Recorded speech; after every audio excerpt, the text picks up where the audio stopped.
It's been a great weekend of hot racing here at the National Sports Center Velodrome in the Minnesota Fixed Gear Classic for 2012.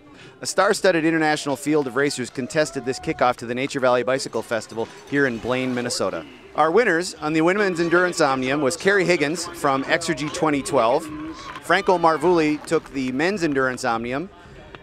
Jonathan Fraley from Serenity Bikes took the Sprint Omnium for the men, and Taylor Crane of Broadmark Capital took the Women's Sprint Omnium. It was a up and down weekend. I think consistency paid off. I was up there for all the races. The girls were definitely really strong competitors. I was a little nervous.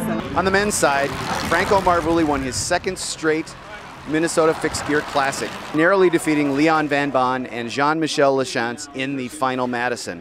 That Madison was a close, fast race and had a number of attacks throughout the event.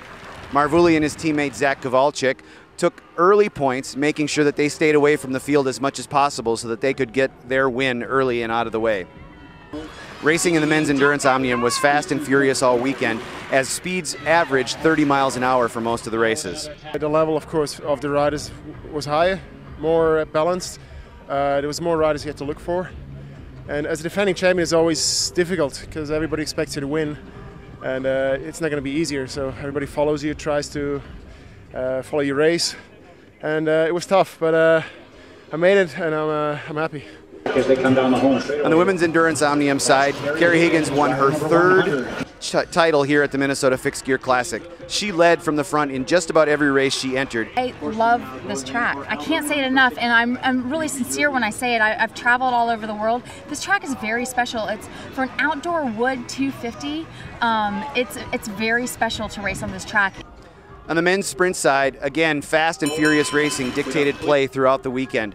Jonathan Fraley of Serenity Bikes was in first place throughout the weekend. His silver medal in the match sprint was just by a wheel width as he lost to his student Danny Robertson in a photo finish in the third ride. I didn't think he had anything left. He really didn't. He threw the bike a lot harder than me, and I was kind of almost into celebratory mode already. And so the student teaches the master to never always take it to the end and finish like you should. That's it. It's been a great weekend of hot racing here at the Minnesota Fixed Gear Classic from the National Sports Center Velodrome. Stay tuned for the Nature Valley Grand Prix starting Wednesday, June 13th.